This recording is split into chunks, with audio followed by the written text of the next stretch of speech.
there. Hi, I'm Caitlin Jensen. Hi, I'm Carly Kaufman. Hi, I'm Austin Allen. So today we were given a scenario of picking a venue and a celebrity to perform or do an entertainment type thing at the venue. And we chose a amphitheater in Boulder, Colorado to do our own concert with a headliner and then local bands and venues around us. The location we chose is called Boulder, Colorado, and here it really highlights our demographic. As most known, it's a college town really focused around more college kid activities, younger generations, and we think this event would bring that type of demographic into the location. So we would like an amphitheater that would have involved musicians and artists, because music is very popular and involves and more interactive with the younger generation and even older generations, whoever wants to come to the venue. Boulder, Colorado is a town that is known for fitness and hiking and all that. So an amphitheater complements this type of aesthetic and atmosphere of Boulder, as you are outside in nature looking at the beautiful scenery around you. The headliner that we decided to choose is Dominic Fike. He is an indie up-and-coming artist.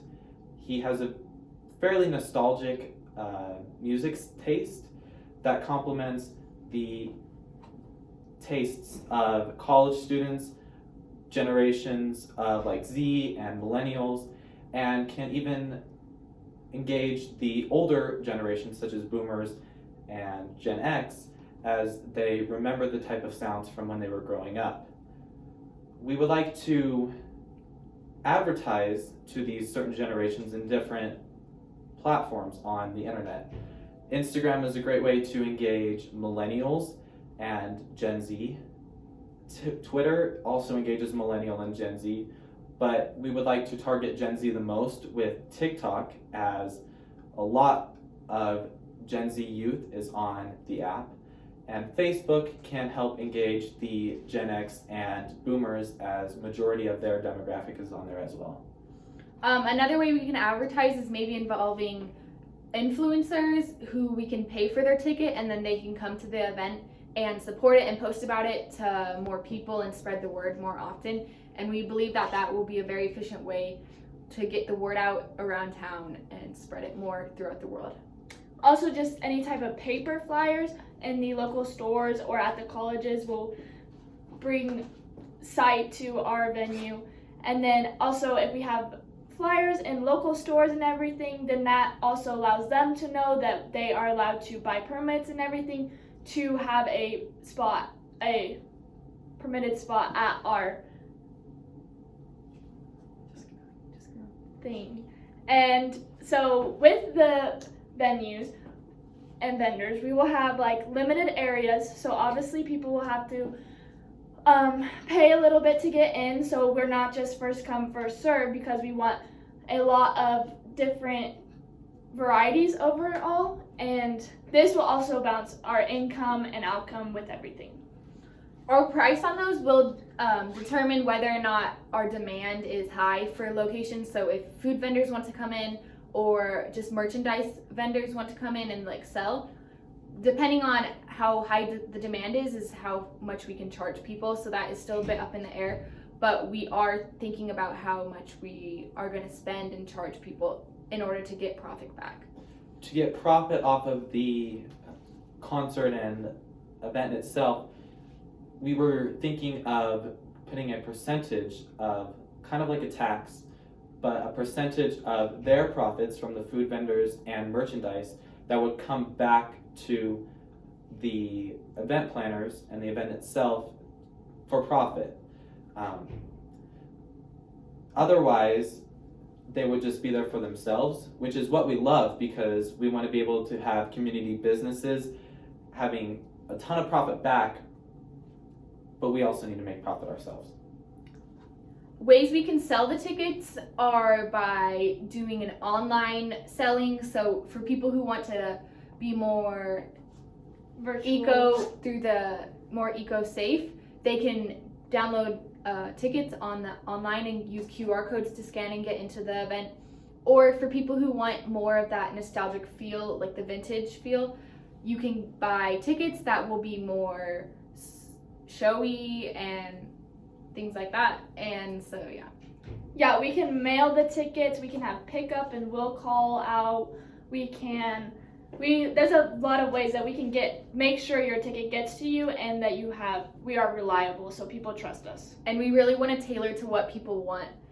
And I feel like we can definitely tailor to people's needs so we can get more attendance, as that's what our most important factor here is, getting more people to the event to profit more. We want to make sure that these tickets are quite reasonably priced, quite cheaper, but also enough that the headliner of Dominic Fike and the local bands that will come and play before him get profit off of this as well. We want to support the local bands that come from, the town or the nearby university and CU. We want to make sure that they get awareness from this event, to make sure that they also make money off of this and make sure that they are going to be like the next Dominic Fike and up and coming. So the ticket price that we are estimating it to be at is $35 for adults that are 7 to 65. Seniors will get a little bit of a discount down to like $25, and children 6 and under get like $15. We want to make sure that we tailor to all of the demographics that will come and to attract some of the demographics that may be in a minority there, such as older people or youth under 7 years old. Some potential benefits of having a celebrity in Boulder, Colorado: it will bring the city and the local stores and just the tourist side of things all together. Like, more people from out of city will come, from Denver, Fort Collins, bigger cities, or just local people around will come in. That brings a lot of attention to local businesses, which is what we really would like. And having, there's a trail up there called The Flatirons, and that will be very appealing to all the millennials and Gen Y and Z that we're trying to attract, because they are into fitness, as Austin stated earlier. So with that, we are just really working on getting the business and benefits after the concert.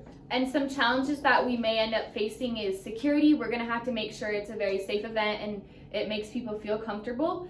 And also capacity. We really want to make sure that we understand how many people will be brought into the event, and we aren't over our capacity limit, and we are just controlling the event very safe and making everyone feel safe and not like scared at all. And that's our plan. Yeah, we're just trying to create the perfect aesthetic for Boulder, Colorado that they want people to come into. Thank you.